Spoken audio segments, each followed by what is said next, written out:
If any of you are looking for any last-minute gift ideas for me, I have one. I like Frank Shirley, my boss, right here tonight. I want him brought from his happy holiday slumber over there on Melody Lane with all the other rich people, and I want him brought right here with a big ribbon on his head. And I want to look him straight in the eye, and I want to tell him what a cheap, lying, no-good, rotten, four-flushing, low-life, snake-licking, dirt-eating, inbred, overstuffed, ignorant, blood-sucking, dog-kissing, brainless, dickless, hopeless, heartless, fat-ass, bug-eyed, stiff-legged, spotty-lipped, worm-headed sack of monkey shit he is! Hallelujah! Holy shit! Where's the Tylenol? Do you want pie? It's pie time! We got pie! It's pie time! Do you want pie? It's pie time! And welcome back, everybody, to another titillating episode of the Skeleton Crew. It's one of the Christmas episodes, Alex. He said tit. It's titillating. It's titillating. And I'm looking forward to this one, man. You know, we talked about how Halloween's so big, and then, you know, what do you got next to look forward to? Thanksgiving? No. So as far as whoa, Dan, you never heard of Thanksgiving or Thanksgiving 3? Oh, I've heard of them and actively skipped them. I can't blame you. So what Christmas movies we got this week? Well, this is a big week. See, I'm really excited about this show because the wonderful Jamie Jenkins, everyone's favorite horror chick, is coming back. Yep. And she's not doing the news this time. She's getting into the Christmas discussion with us. Yeah, that's what I'm excited about. Yep. Jamie is a great newscaster. She's our Robin Quivers, so to speak. Yep. But, and no, I'm not saying we're the Howard Stern of horror. I just like to make those analogies. But she's going to be doing a regular show with us, which is very exciting. She's going to be doing the Christmas Story sequel versus the original Christmas Story, which is just going to be a ridiculous, funny segment. Yeah, hopefully. Can't wait for that one. Yeah. And then the one good one we're getting into is Black XMas versus the Remake. Yes. So we have that, and I just want to say congratulations to our two winners of our Christmas Santa's sack giveaway. Oh yeah, who got the sack, dude? Well, we have two winners so far. Okay. And one of them, dude, is our good buddy Pat, the ghoul under your bed. The ghoul under your bed. Hide your kids, hide your motherfucking wife. First winner was the Halloween 6 producer's cut, and the ghoul under your bed asked for Evil Dead 2 Blu-ray. Ooh, dude, that's sick, man. Yeah, so that's cool. Wait, he got to choose? Yeah, no, they all get to choose. Oh wow. We have Santa's list, and then you get to choose which one you want, and you head on over and pick one if you win. Damn. So a new winner Monday, every Monday. So remember, shipping to the U.S. only. Sorry guys, we are a little broke. And actually Pat did say something funny on our Facebook about, what's up the Skeleton 2, and I just want to tell everybody, it don't matter how many people are on this show permanently, it doesn't matter who comes in as a special guest, which we're actually excited about. I think that's cool. Yeah. We're going to have a lot of cool people sitting in, and that opens a whole new dimension. Just when you thought that, things like that might kill a show, it really just changes a show, and it could add something that could have maybe never happened before. And right. I like to think positive, and I'm excited about those types of things. And like Alex has always said too, they're not our fucking fans, dude. We're all one family, dude. They're all our friends, and it'll lead to some good discussions, dude. And man, I'm excited, dude. This is everything I could ever want out of a podcast, dude. Just Yeah, I think of it like this, dude. The Skeleton Crew is all of us. It's right. Me, you, and everyone listening. We're all the crew. Yep. We're all part of this. Me and you are just the representatives. Yeah, we bought microphones and stuff, so we're able to talk. That's all. So we're all the crew, and that's what it is. There is no two. There was never any two. Skeleton, me and you. Skeleton, me and you. The Skeleton, me and you. Yeah. Exactly. Okay, so we'll be right back. Jamie Jenkins. I'm looking out the bars in the window right now. A witch just flew by, and I'm looking down. Oh, here she is. Jamie Jenkins is pulling up right now. Woo! She will be entering the dungeon in just minutes. So we'll leave you with this little treat.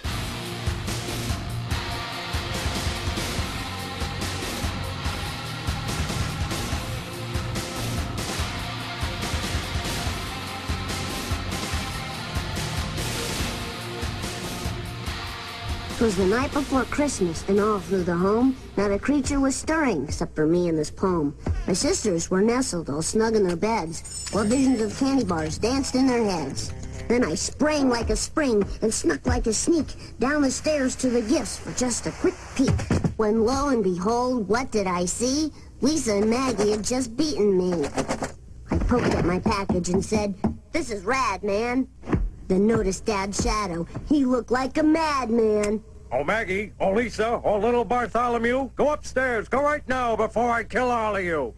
And so into bed we fled in a flash, awaiting till morning to open our stash. At last, daybreak came, and we scampered so cheerily, while Mom and Dad yawned and gazed at us wearily. For Maggie, a pacifier. For Lisa, some dolls. For me, a big burp gun which shoots ping-pong balls. Then on came the TV, and we started to doze through all the exciting Christmas-themed shows. So, to those of you grooving on my holiday rap, Happy Christmas to all, and to all a good nap.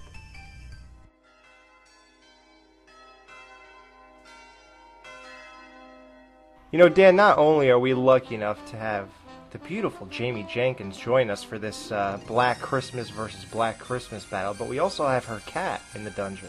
That cat is fucking wild and meow.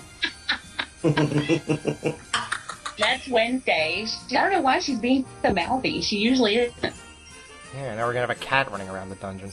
Nah, kitty, papa. Nah, kitty, my papa. My kitty's been a dildo. And as you can see, we let Dan back in. Yeah, I'm back in the studio. Since when did you ever complain about having Kitty around? Yeah, normally it's nice to have a little pussy in the studio, but at the same time, I just don't want her to step on my lines. So anyway, that's that. Yes. So, before we get to this Black Christmas versus the remake battle, which, you know, everyone's looking forward to, I don't think too many people are wondering what the outcome will be, but at the same time, it'll be fun getting there.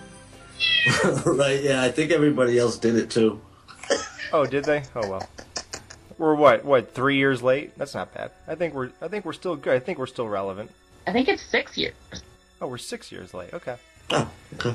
Well, one thing that we're going to be on top of is next week we have Silent Night, Deadly Night versus that remake. Yes, I'm looking forward to that one.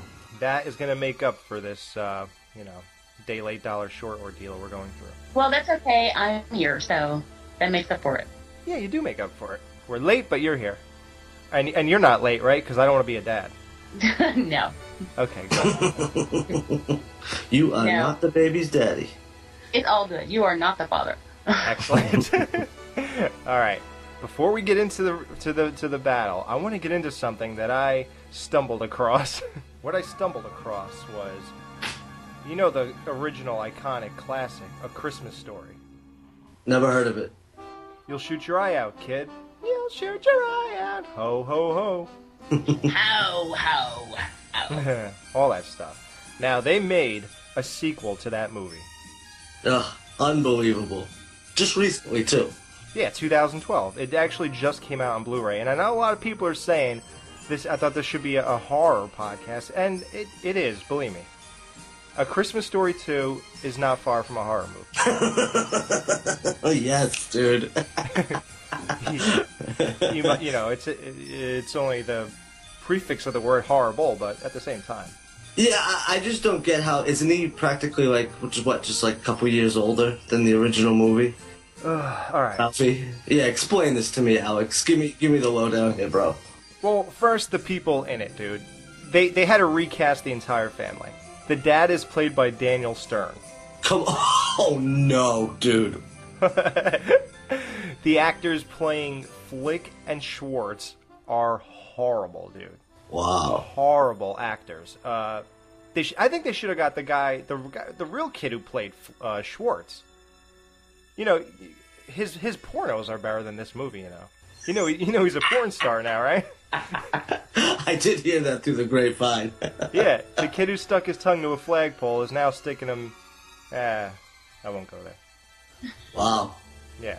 Wow. Okay, here's the problem with Ralphie and Randy. You know, the two kids. Ralphie, of course, the older one. Yep. Their ages don't match up in this movie. Well, what do you mean? Ralphie, well, no, the younger one, Randy, he seems like only 2 years older than he was in the first movie, and Ralphie is like 8 years older. I hate meat loaf. Double beat loaf. Yeah, see, how old were they supposed to be in the first one? What were they portrayed to be? I don't even know. Jamie, what? Ralphie's like 8? Yeah, 8, like I would 8 say. or 9, I was right? thinking like, yeah, like 3rd grade. Randy is Randy what? was 5 or 6. Okay. Yeah, so now he's 8, and Ralphie's 16 or 17. Wow. That's quite a leap, huh? Jesus Christ. That's like sitcom. That's like sitcom aging. Like, you know, like on Growing Pains when she had the baby, and like next season it was a 7-year-old with curly red hair and freckles. Yeah, right. Or on Family Matters where they take one of the daughters, she goes upstairs to fold laundry and never comes back again for the rest of the series. What? It happened. Well, and Happy Days, the older brother. Same thing, exactly. Yep. How about in Rocky 4, he leaves to go to Russia, the kid's 8, he comes back, the kid's like in high school. He's got a 5 o'clock shadow. He's like, hey, yo kid, how long was I gone? How many times I get punched in the fucking head? I don't get this. What happened, Adrian? Would you grow a little bit there? I would do an Adrian impression, except she hardly said a word in that movie. You can't win! How about that? All right. Okay, so anyway, the movie starts off. Here's the problem with this movie, okay? Look, it's not the worst movie in the world, but here's the problem. Sure it is. It overkills all the homages. In the first 5 minutes of this movie, you hear son of a bitch about 7 times. A crummy commercial? Son of a bitch. The dad is fighting the furnace the entire movie. Oh, come on. The flagpole joke is in there. It's not nearly as funny. Okay. Remember how he snuck the BB gun ads into the Mom's Look magazine? Yeah. He puts a car ad in her magazine. Oh, come on. Like she doesn't catch on by now. Yeah, he's still doing this. That's his... So they copy everything. I look at that as charming. See, that's why it's so hard to be cynical with this movie, because it's truly made for the fans. But the thing is, it's very hard to be cynical. I don't even know what to say besides that. But it's like, but they do everything like that. Like, he was wearing the bunny costume in the first movie, and in this movie he's wearing a reindeer costume because he's working at the mall and he has to be a reindeer to give things away. He still does the daydreams the whole movie, but they're all horrible. That's one thing that's bad. The daydreams are horrible. Mm-hmm. The lines they used, it's a clinker, and of course Fudge was there. Oh, fudge. Only I didn't say fudge. I said the word. The big one. The queen mother of dirty words. The F-dash-dash-dash word. What did you say? That's what I thought you said. Fudge. Yeah, and the whole thing about one bad bulb, they all go out. Like, everything, dude. Everything was in there, and it was all on overkill, but I don't know, man. It's like, but it's hard to be cynical because it really... this is one of those classic moments, or, like, examples of you're watching a movie, and as you're watching it, you just want to watch the other one. The original? Yeah. See, now when we talked about this movie, Alex, I couldn't watch it, dude. There was something inside of me that says, "Don't watch this. It's gonna kill it for you." And I didn't know what it was gonna be like or whatever. But I'm so glad I didn't see this movie because let's face it, first one, classic. You know, the only way you can make a sequel is if you do it like, I just saw Chevy Chase talking. They just did a commercial ad for, Christmas Vacation, and it was I forget what it was an ad for or whatever. But have you seen it? I think it's an Old Navy commercial, right? No. Oh wow, I'd like to see that, but no. Yeah, where he lights up the house, but he lights up their clothes.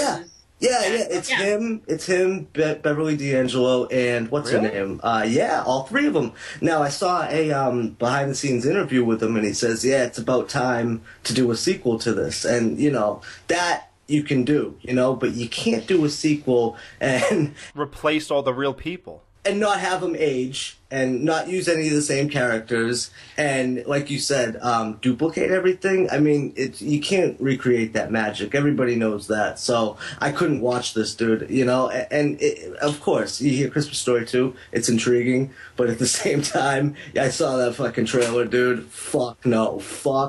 If anybody wants to know what this is about, basically, the whole thing is Ralphie wants a car instead of a BB gun. He gets into the car that was on display. It rolls into the street, and this thing lands on top of it. Basically, it tears the top apart. It was a convertible, and they have to get $85 to fix that before because it was planned to be sold. So he wants it fixed by the time, I don't know, he had like a week or two. And him, Flick, and Schwartz all get jobs at Higbee's Mall. Remember Higbee's where Santa was? Vaguely. Oh, yeah, of course. Yeah, he goes, if Higbee thinks I'm working 1 minute past 9, he could kiss my foot. Oh, It's weird. Like, it's hard to be cynical. It was like, truly, it loves the first movie. It's for the people who love it, but... That's cool. And you know what? Even at the end, look, obviously, this is not a spoiler. If you want to think it is, then you're an idiot. Obviously, Ralphie gets the car, right? Okay. Right, okay. So, anyway, I mean, come on. You don't think they would do the whole movie and not get a car, so this is not a spoiler. You have to know this. So what's the next one? He has sex in the back seat of the car? Like, what the fuck? The thing is, he got a car, and he wanted to impress a chick with it, too. Oh, okay. But the thing is, like, getting the car was nowhere near as important as getting the gun was, but... in an odd way, it felt just as important, and you were just as happy to see him get the car. Really? Yeah. Wow. See, that's intriguing. Now I want to kind of check that out, Alex. I usually look at the clock. It's weird. I always look around the 40-minute mark. Mm-hmm. This time I looked at the 45-minute mark, and I gotta tell you, I still wasn't bored yet. Really? Yeah. Yeah, man. I'm definitely going to check this out just so I can make fun of you. Okay, yeah. A lot of people are making fun of my opinions lately. I'm just kidding. No, I'll definitely go check this out. 2 minutes ago, you were so excited you hadn't seen it. Who, me? Yeah. Yeah, I know. Alex, I think it's adorable how seriously you are into A Christmas Story. Since I was like 12 for 20 years, I've been watching that at least 5 times a year. Oh, absolutely. Every December, I just have it on. And that's one of those movies that you could, like when it's on TBS, if that channel even exists anymore. Oh, yeah. You could walk into it. It exists anymore. You could walk into that at any point in the movie and be just as invested and watch the rest of the movie, no matter what. And we all do that. I mean, you wander in and out of the room on a holiday, and it's on in the background the whole time. And it's on TNT. A couple minutes, you sit down, you might get sucked in for a couple minutes, and then you jump up and go do whatever you want. But yeah, I mean that's the way I am with. I do that only at Christmas time with that movie, but I will watch Christmas Vacation any time of the year. Really? Yeah, I will watch it any time of the year. Last Christmas I watched it 6 times. No shit. I love that movie. I love it. So actually more. It's more. It means more to me than A Christmas Story does. But I do love A Christmas Story. Don't get me. I have a leg lamp. You have a leg lamp? I have a leg lamp. Yeah. Wow. No shit. You know they use a leg lamp in a movie that we're gonna review in a little bit. Black Christmas. Yes, I do. No, you didn't. Don't lie, Alex. Just today, Dude, Jason Lloyd said, you notice the weirdest things. I try to take everything in, you know what I mean? So, like, I don't... So she said... As far as the original Christmas Story, I'm going to say my favorite character is Scott Farkas. I had a person like this in my life. And we became really good friends till we stopped talking. Wait, so did you beat his face then? Yeah, I did. Oh, I beat it. I beat the shit out of him into a tree one time. And did you cry while you did it? Exactly. All right, well, let's wrap that up. The overall consensus is that A Christmas Story beats A Christmas Story 2. Shocker there, ladies and gentlemen. You see that coming? A little information for your ass. Because if they did, it's because they had their decoder. Oh, look at her pulling that reference. Dropping. I love it. All right, and we'll be right back with the epic battle. Black Christmas versus Black Christmas 2, and I bet you can't see this one coming either. You're listening to The Skeleton Crew, the radio show that brings you blood, booze, and boobs. Exclusively on horribly.com.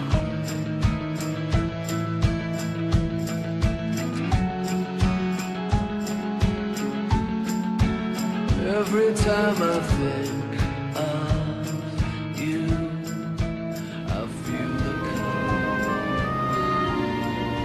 I guess I'm just a misfit.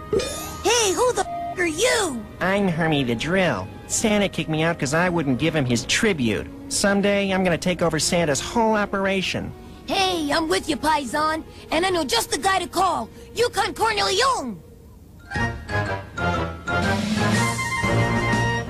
We'll get even, we'll get even, we'll make Santa pay. We'll make calls, we'll break balls, so we'll get our cut someday. Yeah.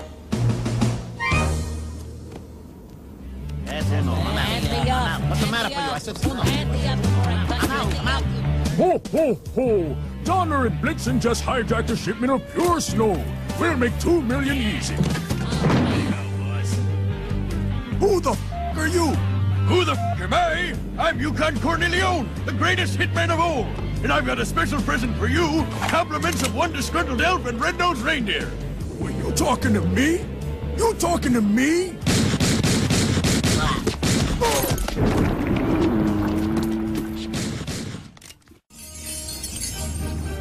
Does my nose amuse you? Is it funny? Like a clown? Does it make you laugh? No, great nose. Okay, I'm the capo now. Hermes my lieutenant and Abominable here's my enforcer. Capiche? Now let's eat. So remember, kids, the moral of this story is keep your mouth shut. Have a Merry freaking Christmas, and you'll hear what we have said. Don't you squeal or rat us out, or you will end up dead.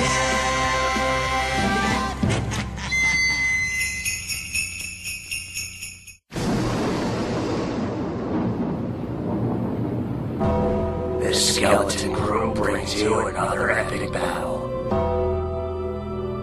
Original versus remake.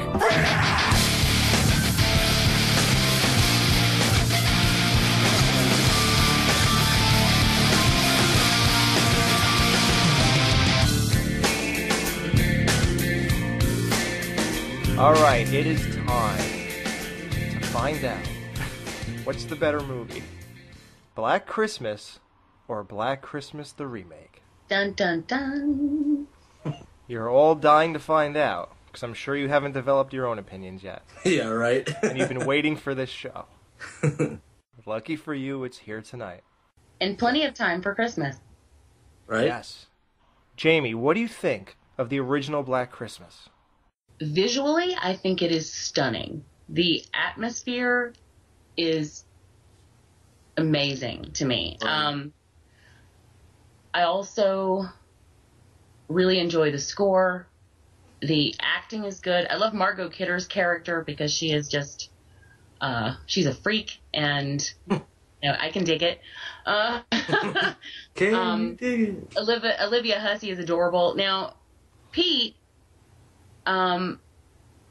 he's 38 years old when he plays this role. I mean, the actor who played him was 38 years old. Wait, Pete is the boyfriend of who? The main girl?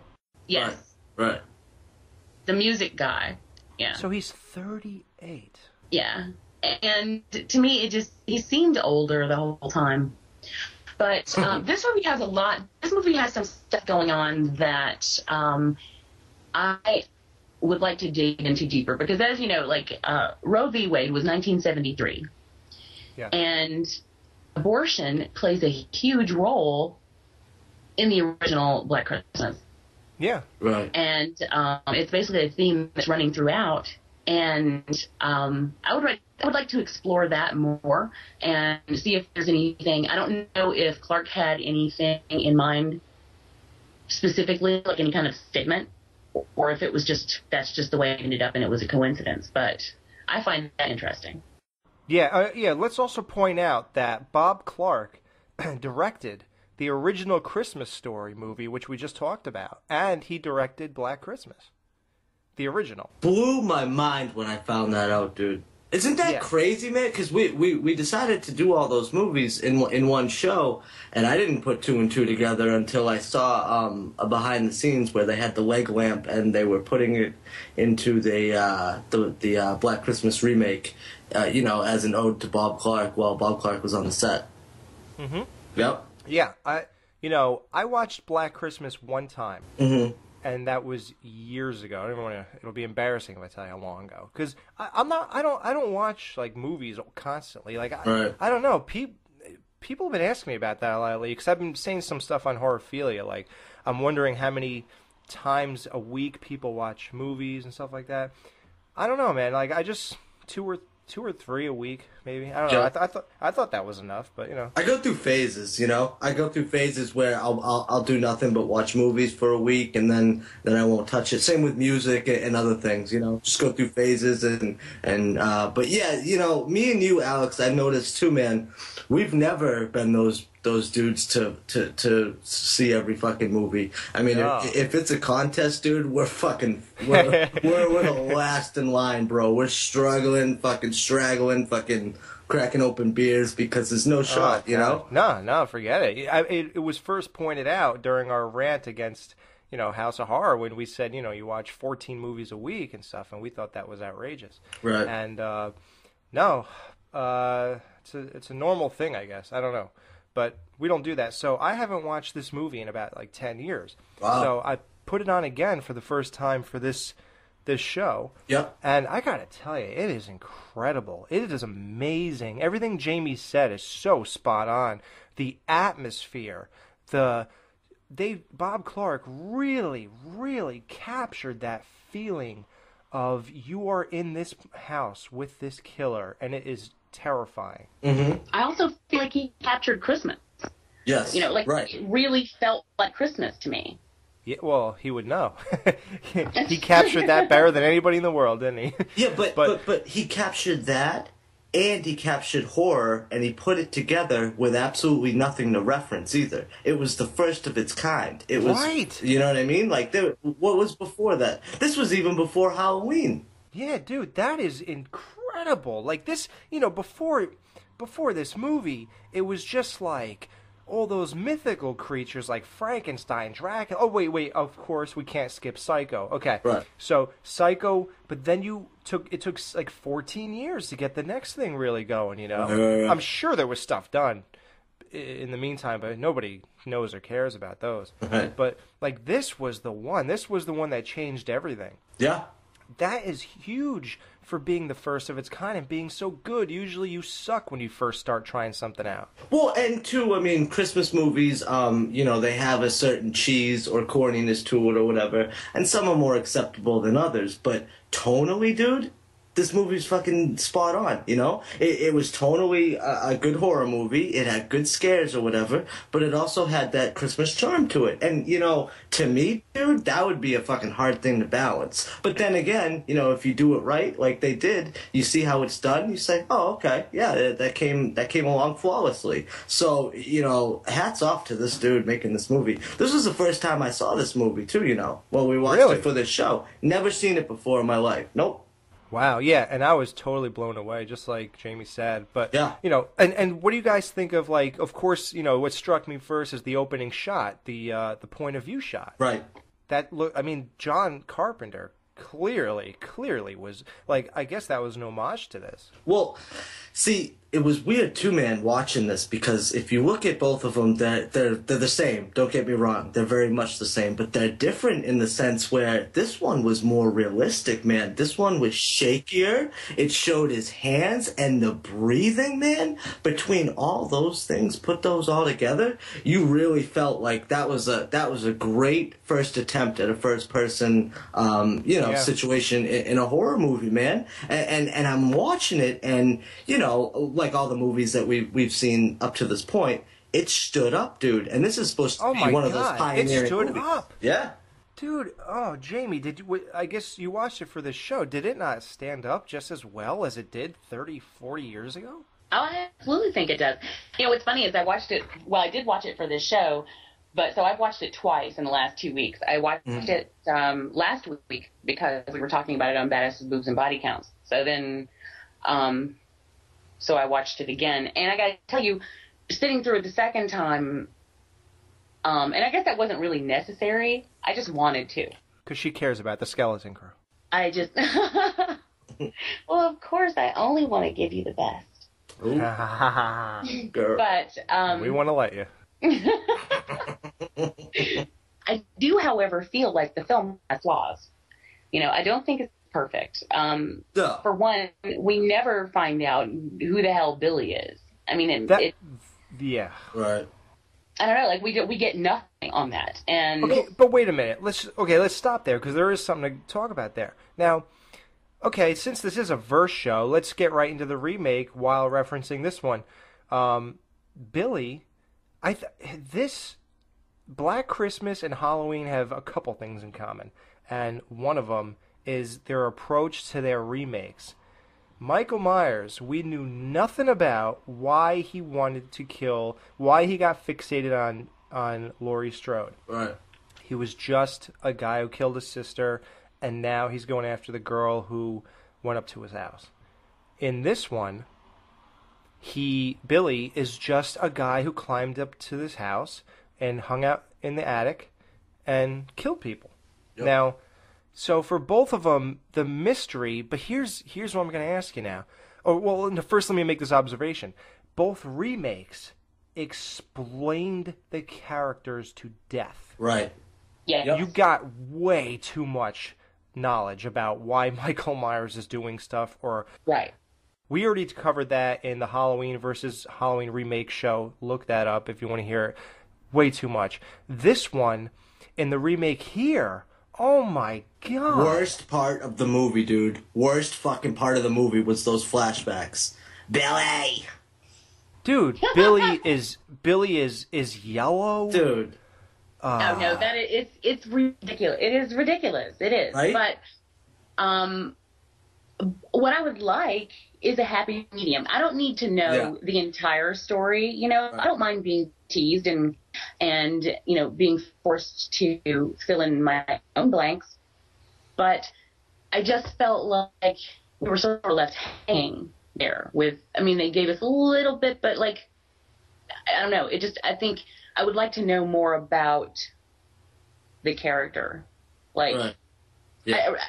because as it is now, I have no idea what he's doing with his corpses up there and why.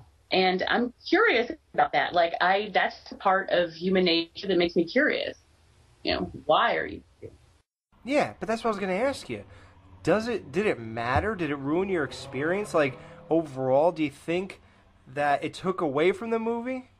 It didn't ruin it, but I feel like it was blemished. I feel like it's not perfect because of that, but no, it didn't ruin it. I still enjoy it. But what I enjoy the most about this film are the visuals. I genuinely like the actors, Well, I actually wrote down a list here. You got Olivia Hussey, Margot Kidder. What was that, Alex? What? Olivia Hussey. Margot Kidder. Oh, Margot? Oh, the T. Margot. Oh, I'm so, jeez. Well, I'm just reading a list here, dude. How would I know? Get it right or pay the price. But, here, look, Mr. Harrison, the dad, with the Hulk Hogan do. Yeah. Dan, let me ask you, if you were losing all your hair, would you continue to grow the sides and the back? Absolutely not. Skull it. Skull it. I think Dan would look good in a skullet, to tell you the truth. No, okay, but, one thing that crossed my mind while watching the original was Jamie, because I think that she likes the raunchy comedy. I don't know why. There was so much raunch in the original, and that's another thing. It was awesome. I mean, she's lounging on the sofa, or on the little chaise, drinking and flipping through porno mag. That's fantastic. You got the phone call from Billy. I want to lick your cunt. Dude. No, you're pretty. I want to lick your pretty pink cunt. Yeah. That's really shocking, because I'll tell you the truth. Here's what I did. I wanted to have a different element to my review here. So what I did was I watched the remake first, because I didn't want to watch it and say, oh, they're just trying to recreate this. They're just trying to do that. I didn't want to do that, so I changed my mental compartments backwards so that I could give a different angle. I know it's way too much thought, but I did it anyway. And it really worked in one respect, and I'll tell you why. Okay. When he said all that cunt stuff in the remake, I thought it was raunchy. Right. Imagine, dude, what that must have been like in 1974. And I don't know. Listen, after all these shows we've done, you could tell I do some of that kind of, humor. We should go there, yeah. Yeah, whether it be the clips we've put in, or the drop-in loads, or the Teen Wolf thing we did, all that stuff. That's the guests that you invite. Like Jamie Jenkins. Jamie Jenkins, yeah. So, she's a slut. I know, but that's why I can't stop asking her to come back. Love it. I don't even think that's the worst line about, you pretty big cunt. After that, he says, suck my juicy big cock. Yeah, it's like, what the fuck? And, dude, like you said, though, for that time, dude, that is some raunchy shit. It's crazy. You're absolutely right about that. That was, I can imagine people being in theaters at the time. I can imagine people walking out. I know that people walked out of that movie. And to me, it's unreal. Because now you'll see the same stuff on cable, like on a cable show. Right. That cracks me up. That was so shocking back then. But did that really cross your mind? What crossed my mind? Licking a pretty pink? No. Always. I said. Didn't that first phone call, though, wasn't that one of the weirdest things? Forget even what he said. It was the range of emotions. Well, first it sounded like somebody choking. Then it sounded like somebody fucking coming. And then it sounded like somebody snorting and then laughing.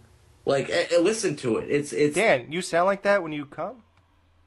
Because I just go, oh, God. Even... I remember the little girl sitting on Santa's lap, and he's saying "fuck" and "shit." I and know. all this other stuff. That was killing me.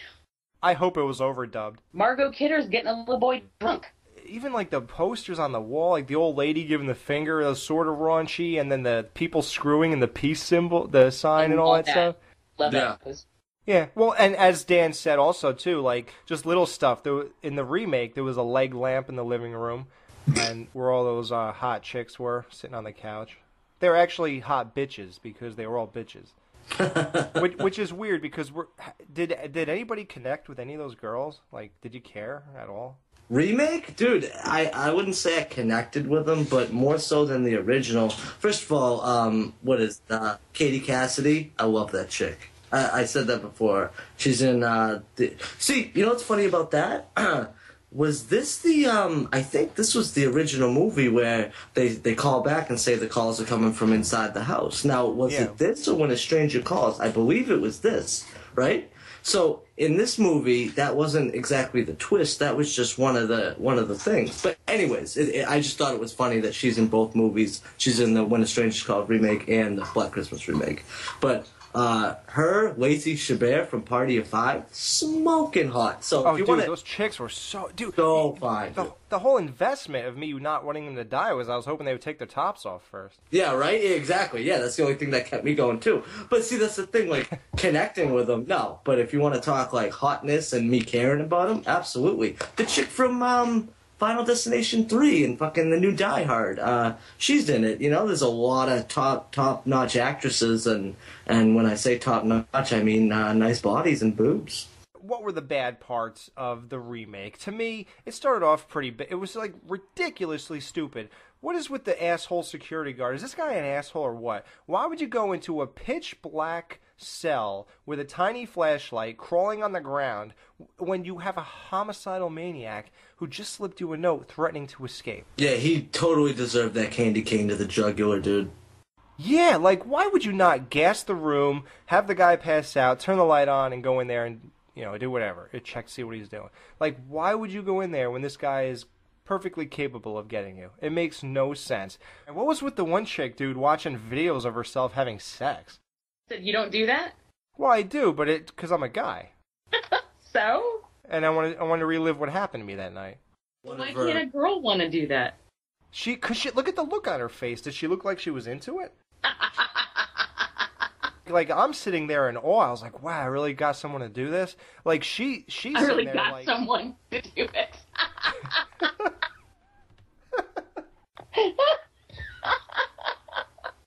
Like, I remember when I first started getting laid, like, the first, like, oral I got, I remember I was, like, sitting there, I was like, yeah, it's really happening. It feels so good. I really don't want to know what goes through guys' minds. Really, I don't. Man. Now, Jamie, when you're doing that, what goes through your head? No pun intended. Yeah, oh, shit.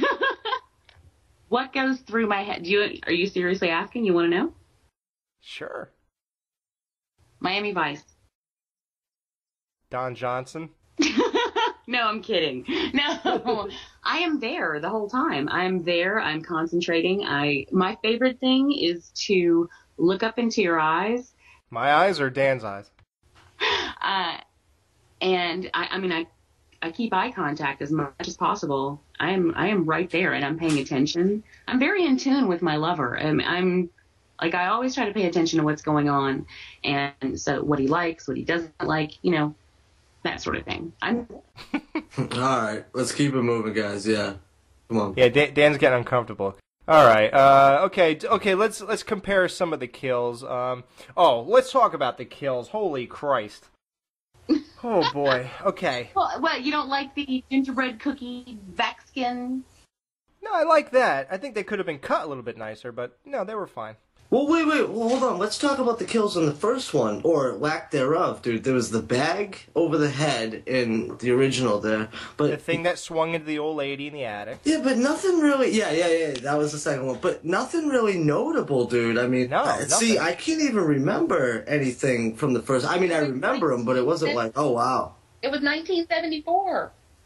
You know, the bag over the head, that was scary shit. Here's the problem with the remake. They took everything that you love about the original and freaking smashed you over the head with it. How many kills had a bag on their head? You're not supposed to do that every time.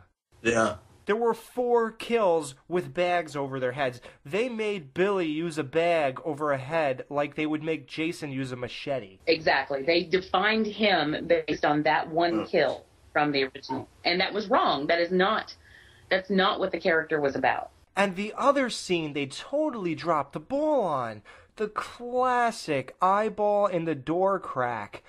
They put the eyeball in a bathroom floor looking at half of a girl's ass?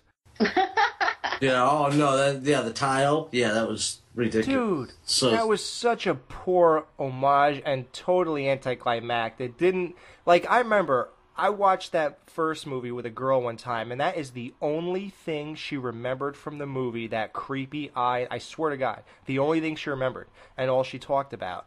If she saw this remake, like, as if it was the first time, this movie was made, she would never talk about that.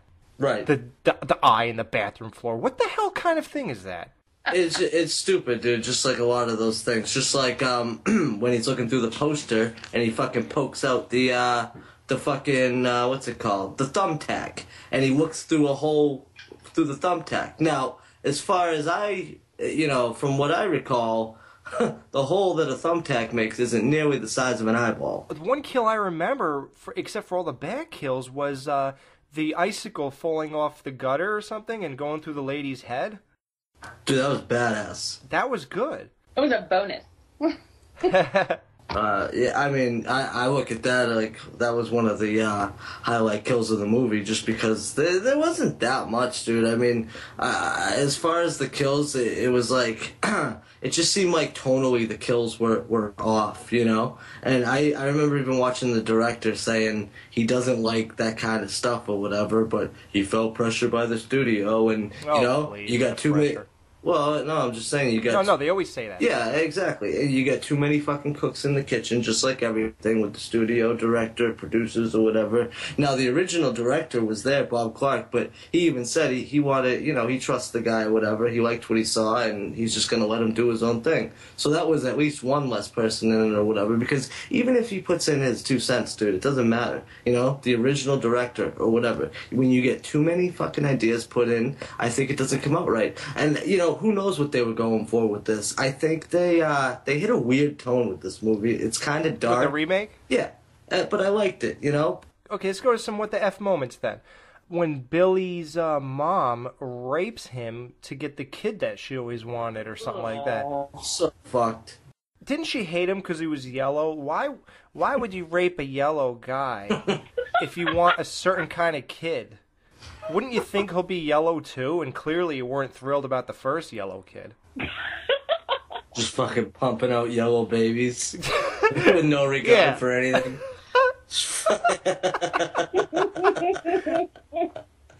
Yellow babies everywhere. Anyway, yeah, but I don't know. Well, things like to me, there's a difference between being twisted and depraved. I don't have a problem with those things. I love twisted things, but something like that, this whole movie to me seems synthetic. Yeah, right. Process. Yes. Let's make crazy people. And it's just, it feels like it was too much. Like it made it sleazy. Like I didn't feel like it was disturbing in a horror film kind of way. I felt like it was sleazy, but not even in a good sleazy way. Because I generally don't have a problem with sleazy either. Hence I like Dan. But oh snap, dirty for you. But I don't know. It just felt icky. Yeah, right. See, that's where I think the tone comes in, Jamie. You see what I'm saying with that? It's almost like if they would have stuck with something all the way through, but they tried all these different elements, and it just comes out, like, awkward. You know what I mean? Like, just kind of, like you said, dirty and not right. And just something's off. And then you can't even pinpoint it a lot of the times. Like I said, I think, personally, it's the tone of the horror aspect of it, the horror element of it. You got this crazy guy, and he's supposed to be a psycho, and then you got all these sorority chicks or whatever, and you got to play it from their angle too, and you play it like a WB thing, and then you throw in that boyfriend there, and he's supposed to be the red herring, and it's supposed to throw you off. That's another thing. You're supposed to be guessing what? Who it is the whole time, or who's helping them? Like, they're almost making, you know, and then that other girl, like, you're my family now, with the chick with the fucking glasses and stuff, almost making these people out to be like they were, you know, the sister there, or, you know, in on it, or, you know, possibly the killers or something like that. And then they turn around at the fucking end, and then they make it Billy and the sister as the killer. It wasn't a whodunit whatsoever. It was always like, well, I guess they threw in the sister at the end, but it's like, it seemed like they were trying to cram so much shit into this movie, and that's exactly what came out, was processed shite. It was 10 pounds of shit in a 5-pound bag. Word. Yeah. But, yeah, I mean, you know, but even with the original, look, that's not perfect either. No. Like, because you talked about having 2 killers, or red herrings, whatever. Right. Why would Olivia's boyfriend be so set on the idea that she was in the basement? Like, how random is that? That when, you know, at the end of the original Black Christmas, he, you know, kept knocking on the window. Jesse, he was being wicked creepy, too. Like, yeah, wicked. Why would she be in the basement? Why would you think that? So what your common sense would tell you is that the reason he thinks that is because he is the killer, and he's the guy who was trying to. He saw her go downstairs. Right. So it obviously must be him, but I guess it obviously wasn't, because after he was killed, you still see Billy in the attic, and it's obviously not him. So that was just. I think that was one of those things that were just there to fill and to create plot points. You know, like things they just wanted to put in. Mm-hmm. You know, which is the guessing game, you know, that just didn't make sense in reality. Well, let me ask you this, speaking of reality. In what world do the fucking cops not check the attic? I thought the same thing. Yeah, right? I mean, never. Even after all that shit went down, they're still looking for the killer, and they never check the attic. I mean, before, you know, well, at one point they are looking, but they never look there. You look there, you got bodies ahoy. Exactly. Yeah. Right. Yeah. Go Even on. and you would especially imagine that they would check there, because listen, you found what 4 or 5 other bodies in the house. They said there was 2. Didn't they even make a comment? There's too many to even put somewhere. They had to put them somewhere else. Yeah, they had to store them elsewhere. Yeah. So you have so many bodies, and the main reason you should check the attic is because the whole focus of the movie was Mr. Harrison. His daughter was still not found. Yet you don't just check to see maybe she's upstairs in the attic. You know, she's still missing. Clearly, if she's still missing, she must be somewhere else in the house. They know that there are bodies all over this house. And so obviously the killer has been here. He's been calling from... Did they even look for the other phone? Yeah, right? Phone line in this house. You find the phone line, you find the killer. They didn't even look. Yeah, that's really good. It's just what? You know? Not even a star 6-9, yeah. At that point, they think it was Peter, so I guess they just decided, well, we'll stop looking. Right. But you would still look throughout the house because his daughter is still missing. Right. So clearly, we didn't find everybody in the house, so let's check every goddamn room. And they did not do that. No. So it's just, look, so what we're obviously, there's problems with both movies, you know. Right. Like Jamie said, straight off, not knowing anything about Billy. You know what? We knew a little bit about Michael Myers. At least we know he killed his sister and that he's at least in a mental hospital for 15 years. So that was enough insight for me to carry through the movie. But you're right, Jamie. There's nothing about Billy. So that you're right. I just hate explanations that are, but you're right. There's nothing. The only reason I even know his name is because I watch movies with subtitles on, so I don't miss things. I wouldn't have understood the garbled talking, probably, if I hadn't been, It's Billy. It's Billy. Agnes, it's Billy. Yeah. Remember that voice. I'll need that. Nah. Well, hey, guys, forget Billy, though. I thought the creepiest fucking part was the guy who played fucking Agnes, the cameraman for the remake, dude. They took the cameraman, and he's so fucking scary looking, that they said, hey, you're playing Agnes, you creepy looking dude. Well, how about that? The first time he called in the original, and they all gather around. Yeah, what's up with that? There are like 17 of them, right. and they're all aghast. at the nerve that this man must have calling them and saying these horrible things, yet they don't hang up. Yeah, right. You know, I thought they would have hung up after the cunt remark, or sucking my dick remark. No, they keep listening, and not only that, then Margot jumps on. See, that's what I always did. If I ever get a prank call, I always play back with them, and well, I'm sure you can imagine that. And oh, gee, really? They get dumbfounded and don't know what to do. So it's fun. But yeah, they were killing me. There's like 20 of them, and they're like, "Oh my god, oh my god!" I'm like, "Well, then." The speaker was so amplified that 20 people from the phone heard it. Yeah, right. Yeah. Just how convenient. Yeah. So yeah, it definitely has its flaws. There are some unrealistic reactions by a lot of the characters, things that I just don't buy, you know. But it is so stunning. It's so everything about it visually, and I love the score. So. Because a lot of it is Christmas music, but it has it almost has a warm feeling to it. Like it does, yeah. Watching it and then hearing the music, it feels like it surrounds you. It feels, I don't know, like warm, like Christmas. You know, like I can't explain it, but it feels like it's a cozy feeling. Yeah, no, you know, it's weird. I think most people love about horror movies is that it brings us to this like cozy, comfortable, warm feeling, especially, you know, camp settings and things like that. Right. I know that the reason Psycho is my favorite franchise is because to me the greatest thing in life would be to live up on a hill in that mansion and just run a motel, and it's very simple, very easy, and then I have my dead mother in the window, and then I kill people once in a while. It would be perfect. So, like, to me, like, that's like coziness and a nice warm feeling. And this movie, I swear to God, as I was watching it, I thought it would be so nice to live in the attic and kill these girls in this nice house. Like, I really felt like I would love to be Billy. Yeah, right. I felt like I wanted to have that stash of liquor that the Oh yeah, and the toilet tank. Yeah, everywhere, dude. She had it everywhere. And dude, she's such a pig. She don't even wipe off the top. She takes it out of the toilet tank and just takes a swig.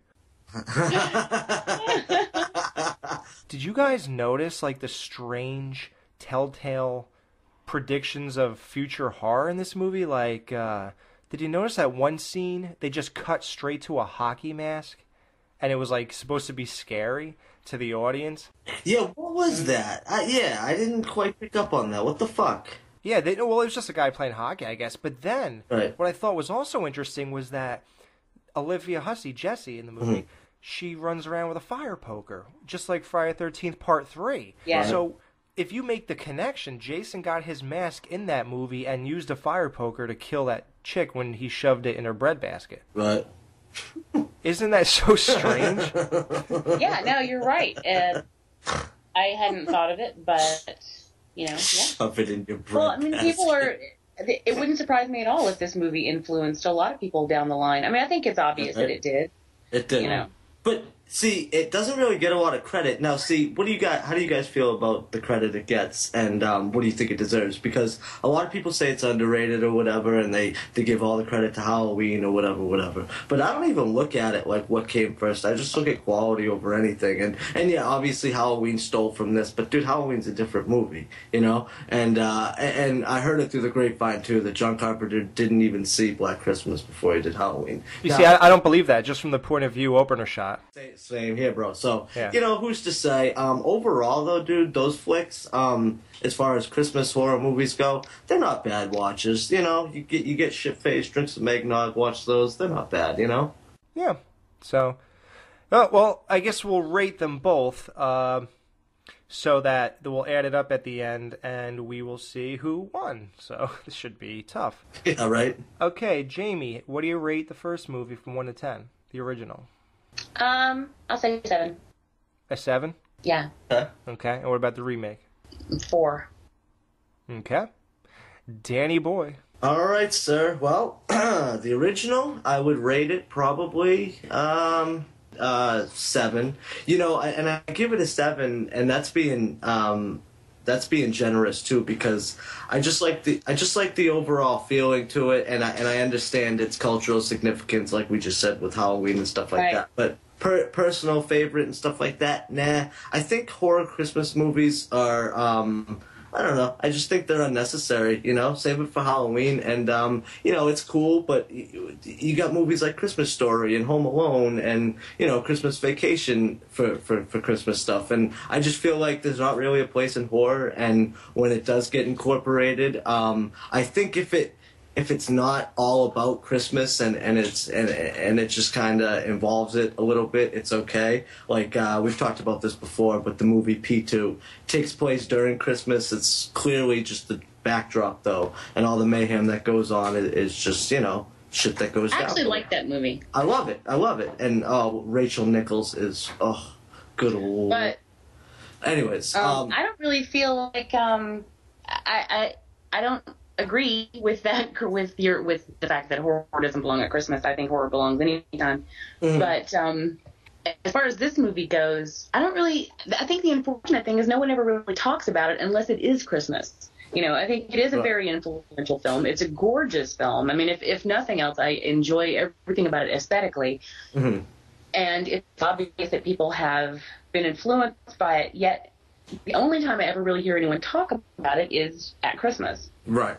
So I feel that it sort of pigeonholes it, whereas Halloween is held up as a triumphant horror film year-round. This one sort of gets stuck in the corner until it's time for it to shine. You're right. I agree with that totally. In all fairness, on the Skeleton Crew, we only go to Halloween in October. And for myself, I only watch the Halloween movies in October. So I subject those movies to the same thing that Jamie says everyone subjects these to. Now, I am going to agree with Dan. I've been trying to cram a lot of movies in so I could have my month free for real Christmas movies. Right.